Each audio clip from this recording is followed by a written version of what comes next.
السلام علیکم، پروفیسر ریاض بلوچ ودیو کے ساتھ حاضر خدمت ہوں۔ آج ہم بہت ہی اہم اور بنیادی انسانی مسئلے کی طرف جا رہے ہیں۔ آج اس پہ گفتگو ہوگی۔ مجھے بہت سارے دوستوں نے ذاتی محفلوں میں اور ٹیلی فون کر کے یہ کہنے کی کوشش کی ہے کہ جن موضوعات پہ آپ بات کرتے ہیں ان موضوعات کی طرف جنرل پبلک کی توجہ نہیں ہے اور لوگ اس طرف نہیں سوچتے۔ تو میں ان کو یہ کہتا ہوں کہ دیکھیں، میں کوئی صنم جاوید اور شعیب ملک کی شادی پہ تو بات نہیں کر سکتا۔ میں وہ جو ہندوستان کی ٹینس اسٹار ہے اس کے تکالیف اور مشکلات پہ بات نہیں کر سکتا۔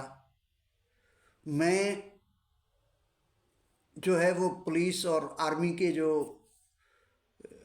درمیان جو تناؤ کل پرسوں پیدا ہوا اس پہ بات نہیں کر سکتا۔ اس لیے بات نہیں کر سکتا کہ یہ ایک انڈرسٹوڈ بات ہے کہ یہ سارے جس طرح کے واقعات ہو رہے ہیں اس کے پیچھے نفسیاتی مسئلہ ہے۔ جب سماج کرائسس کا شکار ہو اور اگر معیشت جو ہے وہ کسی بھی ملک کی اس میں کرائسس پیدا ہوں، بحران پیدا ہوں، تو اس کے اثرات صرف معیشت پہ نہیں ہوتے، اس کے اثرات سیاست پہ ہوتے ہیں، اس کے اثرات سماجی تانے بانے میں ہوتے ہیں، اس کے اثرات جو ہے رہن سہن میں ہوتے ہیں، اس کے اثرات ثقافت میں نظر آتے ہیں، کلچر میں نظر آتے ہیں، انسانی رویوں میں نظر آتے ہیں، اور نفسیاتی طور پہ بیگانگی کی صورت میں، سماجی بیگانگی کی صورت میں نظر آتے ہیں۔ اور یہ سارے واقعات چاہے کسی فرد کے یا دو افراد کے درمیان ہو، چاہے کسی ٹینس اسٹار اور کسی اور کے مابین ہو، یا دو ریاستی اداروں کے بیچ میں ہو، یہ سارے کے سارے اپنا اظہار ایلینیشن میں کرتے ہیں، سماجی بیگانگی میں کرتے ہیں، اور اس کا حل جو ہے وہ فی الوقت نظر نہیں آ رہا۔ تو اس پہ بات کرنا جو ہے وہ کوئی زیادہ سود مند نہیں ہے۔ لہذا کوشش یہ کرنی چاہیے کہ انفارمیٹیو باتیں ہونی چاہیے۔ سننے والے کم ہوں کوئی بات نہیں ہے، ویورز کم ہوں کوئی بات نہیں ہے، لیکن جتنے لوگوں تک بات پہنچے گی وہ کنسٹرکٹیو بات پہنچے گی، وہ تعمیری اور مثبت بات پہنچے گی۔ اور میرا کنٹریبیوشن بس یہاں تک ہے کہ میں کوئی مثبت بات جو بھی مجھے سمجھ میں آتا ہے، جو بھی کہیں سے مجھے ملتا ہے اس کو میں پہنچاؤں۔ تو آج جو ہے ہم بات یہ کریں گے کہ دنیا بھر میں اور پاکستان میں غذائی جو عدم تحفظ ہے یا غذائی قلت ہے وہ کیوں ہے، اور اس کے اسباب کیا ہیں، اور وہ کس طریقے سے عام انسانوں کو ہٹ کرتا ہے، کس طرح سے متاثر کرتا ہے، اور اس کا کوئی بینیفیشری بھی ہے، وہ بینیفیشری کس طرح سے ہے۔ تو ان موضوعات پہ جو کہ تعمیری موضوعات ہیں، انفارمیٹیو موضوعات ہیں، اس پہ بات کرتے ہیں۔ ابھی جو ہے وہ جو میں بات کرنا چاہوں گا وہ یہ کرنا چاہوں گا کہ پاکستان سے شروع کرتے ہیں۔ پاکستان میں اس وقت 63.1%، یہ میرے فگرز نہیں ہیں، یہ با اختیار جو سروے کے ادارے ہیں جو اسٹیٹسٹکس جمع کرتے ہیں ان اداروں کے طرف سے جو جاری ہوئے ہیں، اس کو ہم نے ریسرچ کر کے تحقیق کر کے اس کو نکالا ہے۔ تو 63.1% غذائی تحفظ جو ہے، عدم تحفظ کا پاکستانی شکار ہے۔ اس کے باوجود جو اہم بات کر رہا ہوں، اس کے باوجود کہ دنیا میں گندم کی پیداوار میں پاکستان 8ویں نمبر پہ ہے، چاول کے پیداوار میں 10ویں نمبر پہ ہے، گنے کے پیداوار میں 5ویں نمبر پہ ہیں، دودھ کے پیداوار میں 4تھے نمبر پہ ہے۔ اس کے باوجود 63.1% لوگ مکمل غذائی ضروریات حاصل نہیں کر پاتے۔ آگے پھر میں بات کروں گا کہ اس کے پیچھے وجوہات کیا ہیں جس کو چھپایا جاتا ہے۔ جس کی وضاحت نہیں کی جاتی، جس کو خاطر میں نہیں لایا جاتا، اس لیے کہ اس کے اندر عمرہ جاگیردار جو ہے اس کے بینیفیشری ہیں۔ اب وہ کس طرح بینیفیشری ہیں، میں آپ کو بہت ہی اہم ترین جو ہے بات کرنے جا رہا ہوں۔ اب 40% زمین ہے پاکستان کی، جو موجودہ جو لینڈ ہے، جو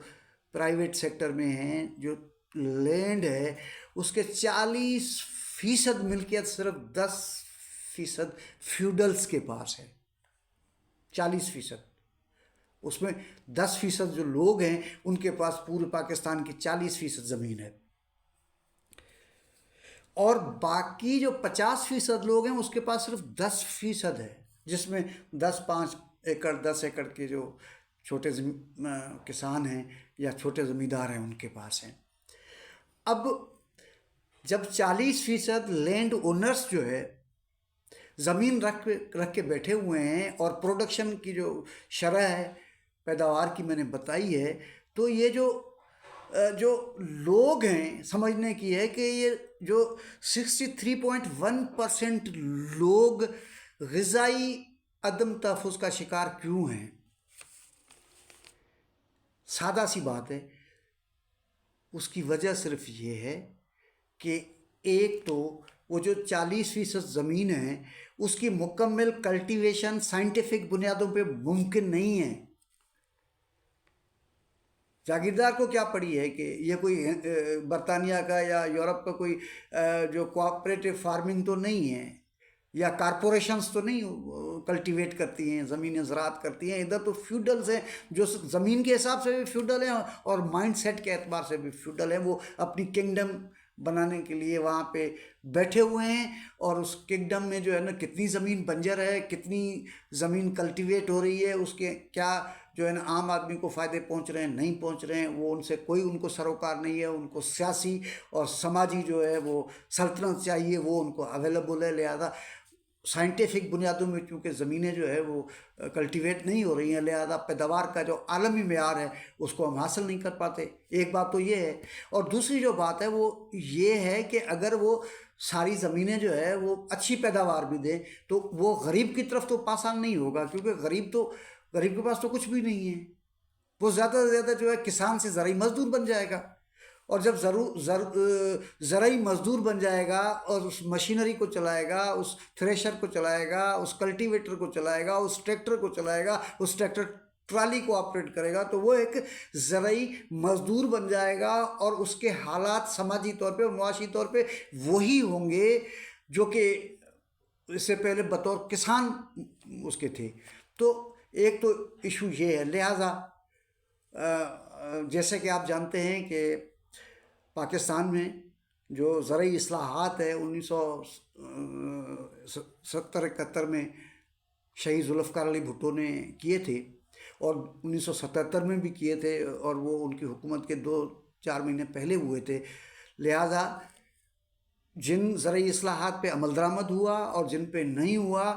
ان سب کو ضیاء الحق نے اسلامی نظریاتی کونسل کے ذریعے فیصلہ کروا کے، اور اس سارے پروسیس کو جو زمینوں کی تقسیم کا جو عمل ہے اس کو غیر اسلامی قرار دلوا دیا، اور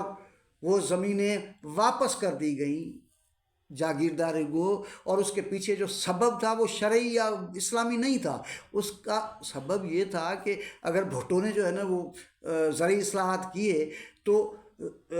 جو زمینداروں کی حمایت، جاگیرداروں کی حمایت ضیاء الحق کو کیسے ملے؟ اس کا بہترین حل یہ تھا کہ جو کارخانے نیشنلائز کیے بھٹو صاحب نے، اس کو مالکان کو لوٹا دے، اور جو زرعی زمینیں جاگیرداری کو ختم کرنے کے لیے اور زرعی اصلاحات کیے وہ ان کے جاگیرداروں کو لوٹا دے۔ تو یہی کچھ ہوا، اور اس بات پہ کتنی حکومتیں گئیں، کتنی حکومتیں آئیں، کوئی بات کرنے کے لیے تیار نہیں ہے، کیونکہ اب اس کو آئینی تحفظ مل چکا ہے۔ اب آئینی تحفظ ملنے کی وجہ سے اس کو آرڈنری لا کے تحت نہیں تبدیل کیا جا سکتا۔ اس ضیاء الحق کے اس جو اسلامی نظریاتی کونسل کے حوالے سے قانون تھا، اس کے لیے جو ہے وہ اب آئین بھی اس کو تبدیلی جو ہے آئینی طور پہ بھی اس کو تبدیل اس لیے نہیں کیا جا سکتا کہ جو چیز ایک دفعہ غیر اسلامی ڈکلیئر ہو جائے، غیر شرعی ڈکلیئر ہو جائے، تو اس وہ ایک مینڈیٹری ہو جاتا ہے آئینی طور پہ کسی ریاست کے لیے اور حکومت کے لیے کہ وہ اس کو ودرا کرے۔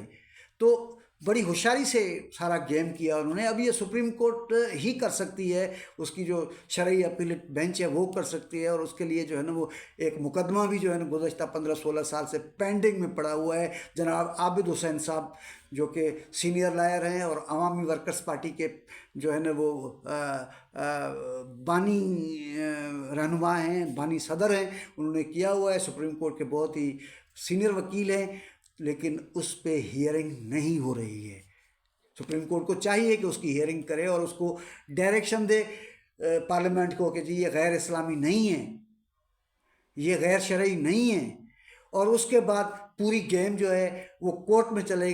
جائے گی، پارلیمنٹ میں۔ ادھر بیٹھے ہوئے جاگیردار ہم دیکھتے ہیں کہ کتنے جو ہے نا وہ زرعی اصلاحات کی طرف سنجیدہ ہیں۔ ابھی تو ان کے پاس بہانہ موجود ہے کہ جی ہم جو ہے نا وہ چاہیں بھی تو نہیں ہو سکتا۔ اب یہ بات درست بھی ہے، لیکن سپریم کورٹ جب اس کو فیصلہ کرے گی تو یقیناً جو ہے وہ پارلیمنٹ کے پاس جو ایک بہانہ سمجھ لیں یا ایک بات سمجھ لیں وہ ختم ہو جائے گی، اور یہ بھول جائیں پاکستان کے عوام کے پارلیمنٹ جو ہے وہ ادھر سے جو ہے وہ سپریم کورٹ کا فیصلہ اگر امکانات اور ممکنات کی بات آتا ہے تو اوور نائٹ جو ہے نا پارلیمنٹ جو ہے نا وہ اس کو جو ہے نا وہ زرعی اصلاحات نافذ کر دے گی۔ بھائی جان وہاں پہ بھی 80% لوگ جو ہے وہ فیوڈل بیٹھے ہوئے ہیں، چاہے سینٹ ہو چاہے نیشنل اسمبلی ہو، اس کے لیے بہت عوامی جدوجہد کی ضرورت پڑے گی، اور پارٹیز کو، اور خاص طور پہ جو مزدوروں کی اور کسانوں کی پارٹی ہے اس کو جو ہے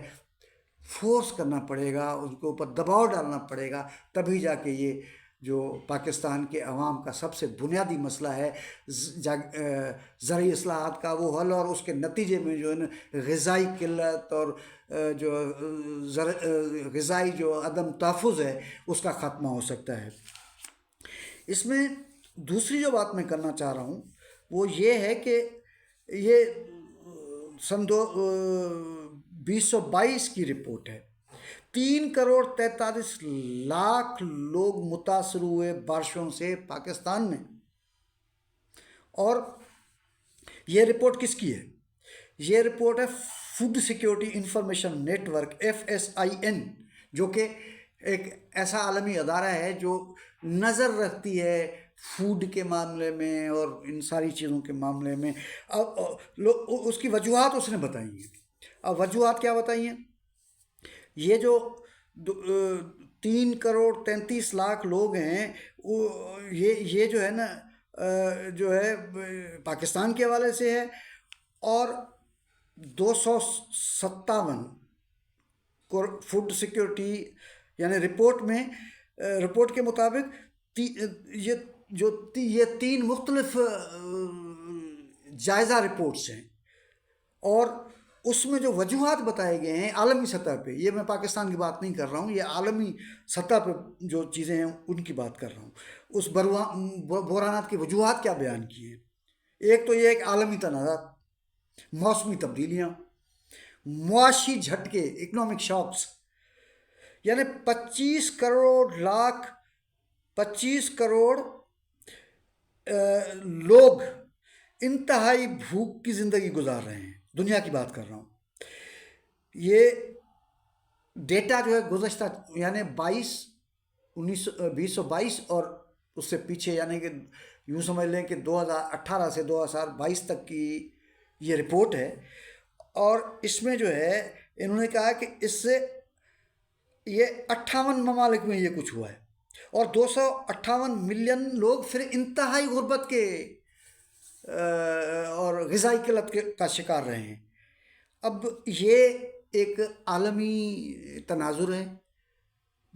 اب جو علاقائی تنازعات ہیں اس کے ذمہ دار بھی تو عام عوام نہیں ہیں۔ کلائمیٹ چینج کی ذمہ داری، میں نے کل بھی بات کی اس پہ، پاکستان یا دنیا کے غریب لوگ نہیں ہیں، اور اسی طریقے سے جو موسمی تبدیلیاں ہیں یا جو ہے کلائمیٹ جو چینج ہے اس کا ذمہ دار عام لوگ نہیں ہیں، اس لیے کہ نہ عام لوگ فیصلہ ساز اداروں میں بیٹھے ہیں، نہ فیصلہ کرتے ہیں، یہ ریاستیں کرتی ہیں دنیا بھر کی، اور ان ریاستوں کی ذمہ داری بنتی ہے ٹوٹل، اور اس کے نقصانات کا جو ہے نا جو بڑا حصہ وہ عام عوام کے حصے میں آتا ہے۔ تو یہ سوچنے اور سمجھنے کی بات ہے، خاص طور پہ پاکستان کے تناظر میں جاگیرداری کے خاتمے کے نہ ہونے کی وجوہات کیا ہو سکتی ہیں اور اس کے نقصانات کیا ہیں اگر یہ ختم نہیں ہوتا، اور ساتھ میں عالمی جو تناظر میں جو موسمی تبدیلیاں، تنازعات یعنی کنفلکٹس اسٹیٹس کے درمیان، اور ساتھ میں جو ہے وہ کلائمیٹ چینج اور اس طرح کی جو چیزیں ہیں جس سے معیشت امپیکٹ کر رہی ہے، معیشت متاثر ہو رہی ہے، جس کا الٹیمیٹ نقصان دنیا بھر کے غریبوں کو ہوتا ہے، یہ ہمیں سوچنے کی ضرورت ہے، ہمیں سمجھنے کی ضرورت ہے، اور ہم ان چیزوں کو اگر ہم نہیں سمجھیں گے اور آگے نہیں سمجھائیں گے تو یہ ہم اپنے آپ کے ساتھ اور سماج کے ساتھ کوئی انصاف نہیں کریں گے۔ بہت شکریہ، آج کے لیے اتنا، اگلے کسی موضوع کے ساتھ دوبارہ حاضر ہوں گے، مہربانی، شکریہ۔